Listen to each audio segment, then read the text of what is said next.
you don't know me, I'm Joni. My office is upstairs. I'm the Assistant Director of Health Promotion here. But if you would like to call me like Etown's Rachel Ray, I'm cool with that too. Okay, so tonight we're gonna do 2 different recipes, ready for the Super Bowl, pun intended for this, for this version. We're going to do a classic chili, and then we are going to do a tomato basil soup. And if you smell anything right now, it's because tomatoes are roasting in the oven, okay? So both of these recipes are pretty simple. It doesn't take a lot of time to do the actual recipe. The biggest time for both of them is to kind of let the flavors develop and let them set a little bit. The chili recipe, you could absolutely do this in the crock pot after you brown the meat. Or for vegetarians or someone following a meat-free diet, you do not have to use meat. You can use sweet potatoes. You can use pumpkin. The rest of the recipe can stay the same, except for the stock. The stock that we'll use today is beef stock, but you can do vegetable stock, okay? So that's the changes. You can use the recipe exactly the way it is, but just make those 2 little changes. But we're gonna get started with the chili recipe, and I'm gonna show you a few things of how to cut it, and then we'll get started. What we're gonna do is I'm gonna show you how to cut an onion. So I am not a chef, but I'm going to still teach you safety with knives.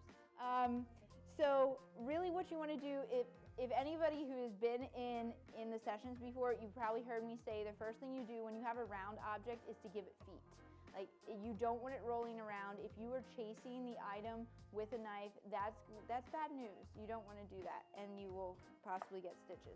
So you really just want to cut the bottom, and I usually cut half, and then you have feet for the other side too. This is just a sweet onion.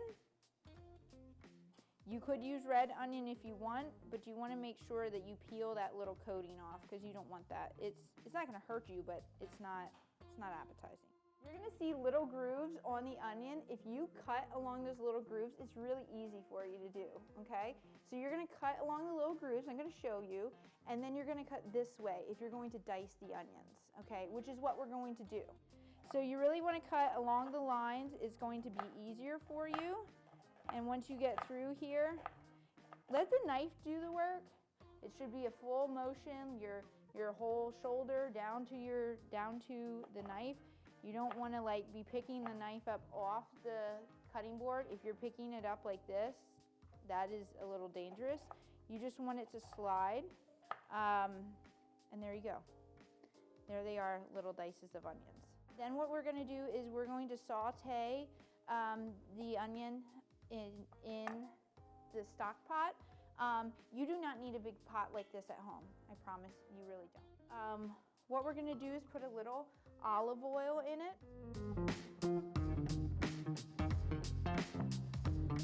Okay, so you're gonna be on medium-high heat, but you want medium-high heat for gas. This range particularly is going to be about a 4. Medium-high heat on electric is probably going to be like a 6. And what we're going to do is once we saute the onion, it's going to cook.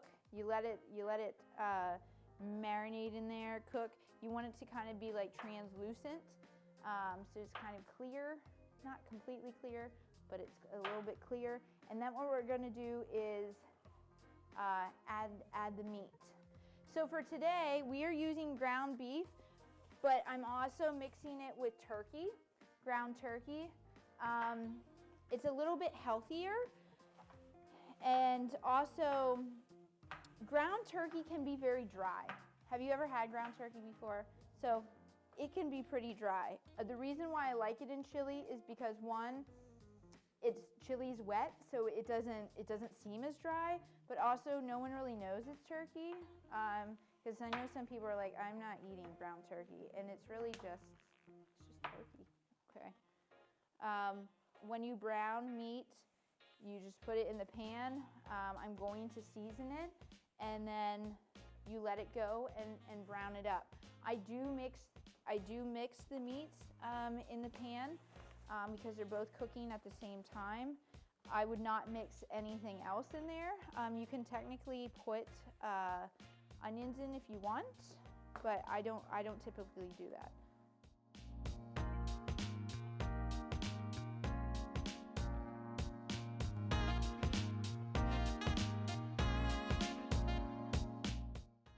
Okay, so we're definitely going to let the onions go in here, and it will sizzle a little bit. So for the beef, I am going to season it with a little salt, little pepper.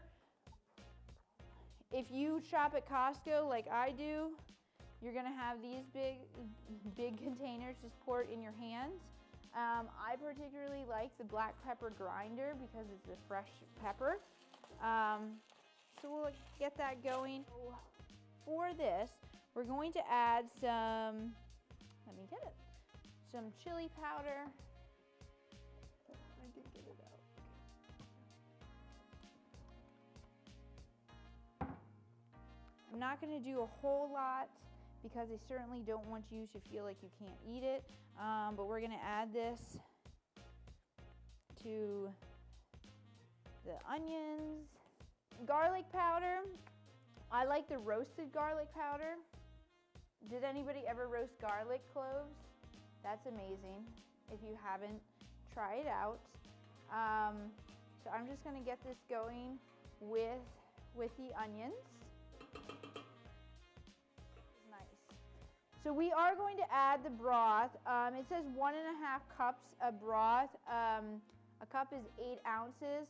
So you're gonna do about 12 ounces of broth. I'm not really going to measure because consistency of chili can be completely different. If you like it a little bit more soupy, you can make it that way. If you want it more thick, you just add less broth. So really what I do is I just want to cover the onions and let that go a little bit. Okay, you're looking at it like you have no idea what it is. Yep, it's tomato paste. So it's basically just tomatoes, and it's cooked a specific way, and it makes a little paste, kind of like toothpaste but tomatoes. So you're going to do that. Add the little paste. And you're just squirting it in. You certainly don't have to measure. And like this will save now for a little bit. And you just put the cap on and put it in the refrigerator. It does have to be refrigerated. Okay. We're gonna keep going, making the base of this while the meat continues to cook. So one of my favorite items in the grocery store are like the canned diced tomatoes.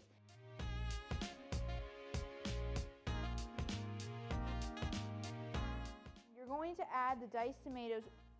Depending what recipe you're using, you want to drain the juice out. Because we're making a soup, you don't have to, okay? So we're not going to drain the juice on this one. So we're just going to go right in and then let it kind of open itself. Beans can be any type of beans for chili. This recipe is kidney beans, but you can really do any type. I do pinto beans a lot. I do black beans a lot. Mostly I do whatever is in my cabinet. Beans is something that you do want to drain, okay?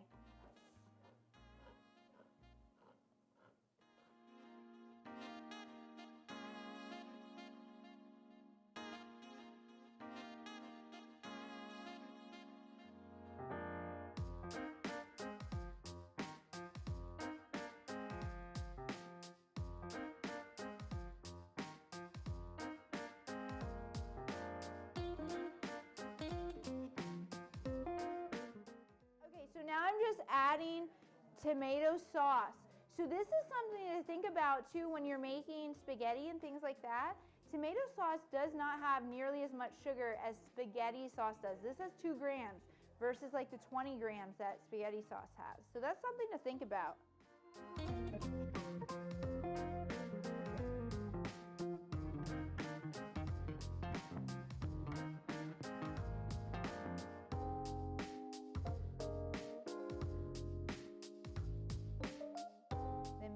Kind of not quite done yet. And once that's done, what we're gonna do is we're just gonna add it in there and let it simmer and go for a little bit, let the flavors develop. We'll see how much beans are in it. It only calls for 1 can, but I kind of increased the recipe a little bit because there's more than like 4 people here. So we may add another can of beans. If you were making this vegetarian, you may not want to put, depending what you're putting in, like sweet potatoes, I probably wouldn't add a whole lot. I probably wouldn't add it too early because it'll get mushy. So you want to add it probably at the end. Okay, so I'm going to just transfer this here because I have a slotted spoon, or this is not really a spoon, but we're going to transfer this over, or maybe that's not a good idea. We're going to pour it in. I'm going to drain a little bit of the fat off. If you have a lid, this is a good time to use a lid, or if you feel comfortable pouring it out with one hand, you can.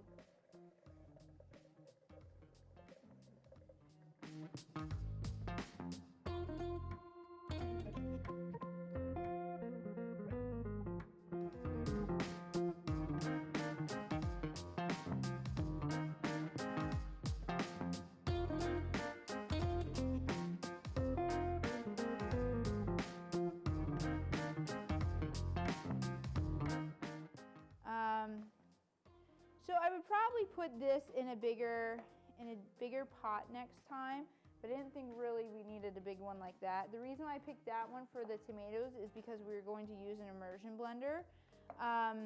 This one is pretty, this chili is pretty thick. So for those of you that want to try the chili, it's going to be like 10, I would say like 10 minutes until it really develops here.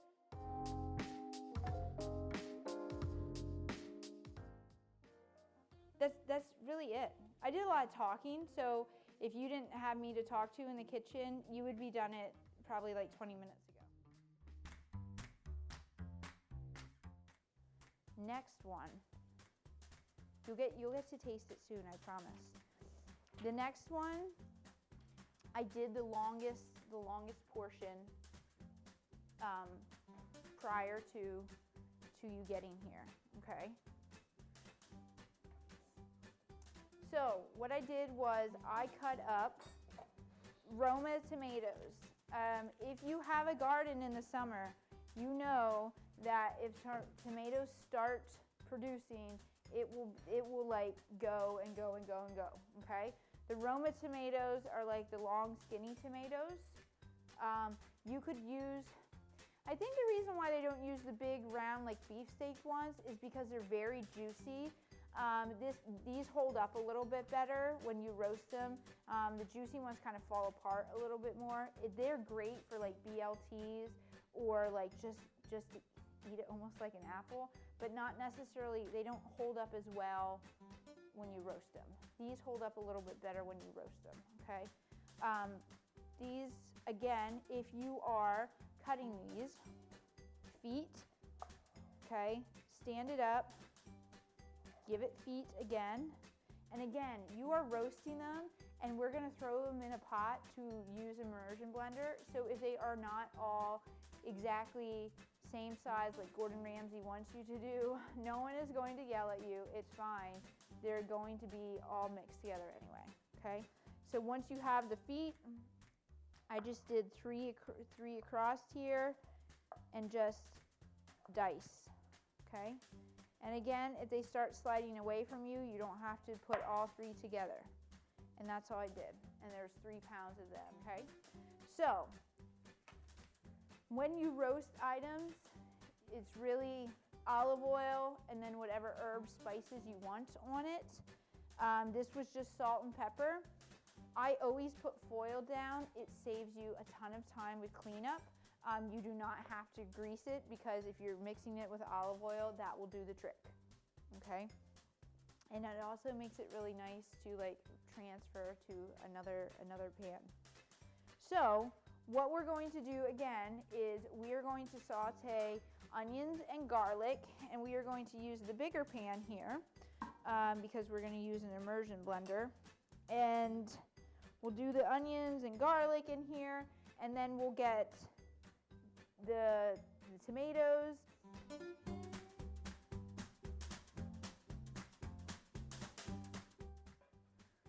We are going to use some of these onions.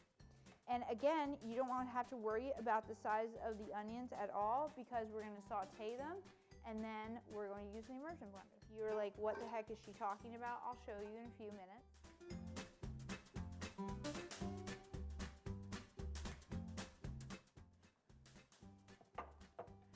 All right, garlic. We're going to cut up some garlic now. Garlic's probably it's one of the hardest things to cut, I think. This is a bulb of garlic. This is not a clove, okay? It's when you start breaking it apart, it's the little pieces inside. This is a clove of garlic, okay? You see things from chefs and things like that where you pound it to break it. If you do that, I mean, I do that too, but if you do that, you want to do it in a controlled way so you're not hurting anybody or yourself, but you want to get it on a firm surface and just a little, you're not punching it from a lot away from you. You just want to barely pick up your fist. And you're going to be really careful when you cut it. Again, tuck your fingers back, cut it.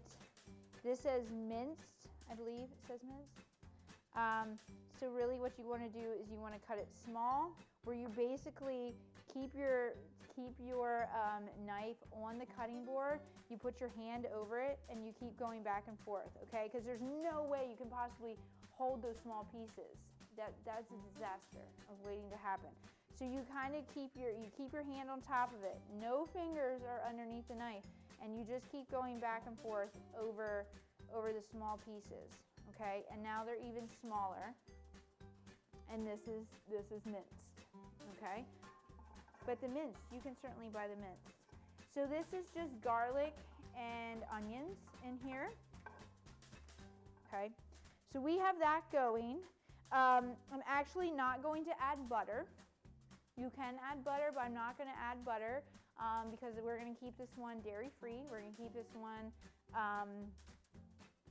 as friendly for everybody as possible. We do have vegetable stock, and I do want to point out that it is produced in a facility that processes other items, so they cannot call it completely gluten-free. So what we're going to do is we added all that. We're going to do red pepper flakes. I was more prepared than I thought. Not a whole lot, just a little bit. You can also add this to the chili. Now we're going to add the canned tomatoes. And this recipe called for the canned tomatoes that are the peeled plum tomatoes. And you're not draining this either. Again, this can of tomatoes was $1. So pretty cheap meal if you have canned tomatoes. So you're gonna pour those in. We are going to add thyme. Has anybody used thyme before? I'm gonna pass it around after this so you can get a little smell of it. But I really like it. I use it a lot in my dishes. I think it goes well with root vegetables, but it also goes well with like Italian dishes too. And then, we gotta have basil because it's the tomato basil soup. So this is typically how basil comes in the grocery store. So be ready for the plant, unless you want the little ones that come in the plastic containers. And it's talking about 4 cups of leaves packed. I'm going to just pull off a lot of the leaves, cut them up, and throw it in.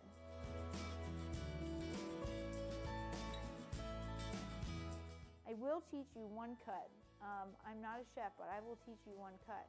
If you roll it up, okay, and you kind of dice it the same way, as anything, it creates like little rings when you pull it apart, okay? So this is considered a julienne cut. Wait, so there we go. I was like all excited about that and you couldn't even see it. There it is. So that's usually how I cut my basil because it looks nice. But again, you could use kitchen shears for this. If you don't want to use anything, you don't have to. You can just tear it apart. Sometimes you may want the flavor, but you want to not have the herb in there. You can just put the leaves in there and then take them back out. That happens a lot with bay leaves, where you put bay leaves in and then you take it out. You actually don't mix it in anything. And all we're going to do is then transfer this in. So, and then I'm going to add the vegetable stock, and then I'm going to have someone come up and use the immersion blender, and we're going to let that simmer for a little bit, and both recipes are done. So pretty quick, but I'm going to show you a little trick when this one's done completely. Is I brought croutons, and if you put them on top in your little bowls, what we can do is we can slide it into the oven and put a little Parmesan cheese on top, or you can choose the other cheese, and it kind of creates like your own little like crock of tomato basil soup. And they do that at restaurants, and they charge you a lot of money for it, and really it's just cheese and croutons, and they put it under the broiler. That's all they do. Okay. So again, we're going to add this. It has, what are we supposed to add here? 1 quart, okay? So we we're probably just at 1 quart. If we need to add more, because I think I had a little bit over the 3 pounds of tomatoes. If we need to add more, we'll just add water, okay? And then we can add some seasoning to that if necessary, if it doesn't feel like it's enough. Ooh, right? Okay, so we're going to slide these into, and when you use olive oil on foil, it slides so nicely, and it's easy to come up and transfer it, okay? And these have been seasoned just with salt and pepper, nothing fancy. If you wanted to do like a dried basil on this, or Italian season or thyme, you could. I always try to taste it first before I add a bunch of other things.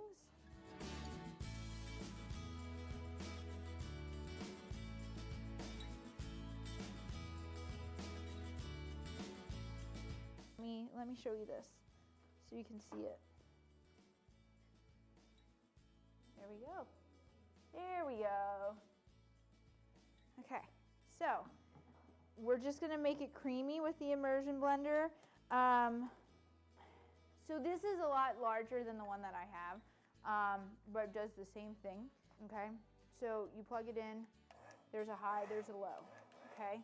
You want to make sure these little items on the side are covered. If not, whatever you're using is going to be decorating your entire room, wherever it is, okay? So this is nice because it's in there. It should sound like that, okay? And it's doing things. You are going to have to, at some point, pull it up a little bit and move it around, okay? But when you do that, you want to turn it off, because if you, I'm going to try not to squirt.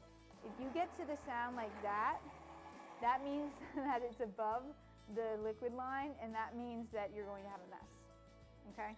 So worry about that. And then you just really, it's kind of handheld there. Do you have one? No. Okay.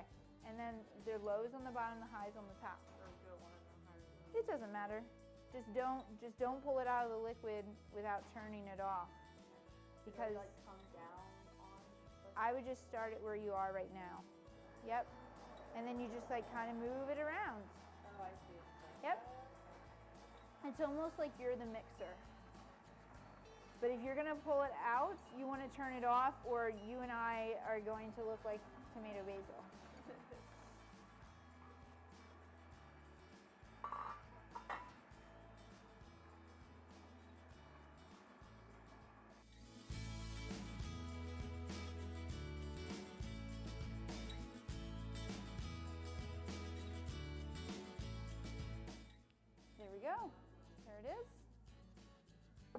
was like, ooh, all right.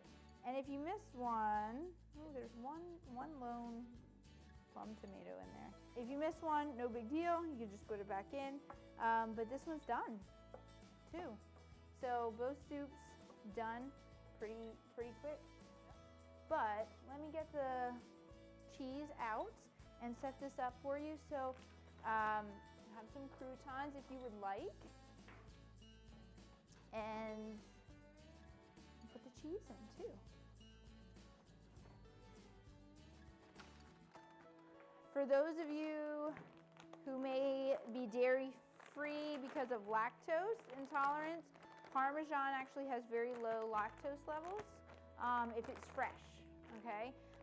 So you may be able to get away with a few little sprinkles. That's completely up to you. Certainly not gonna make you do that.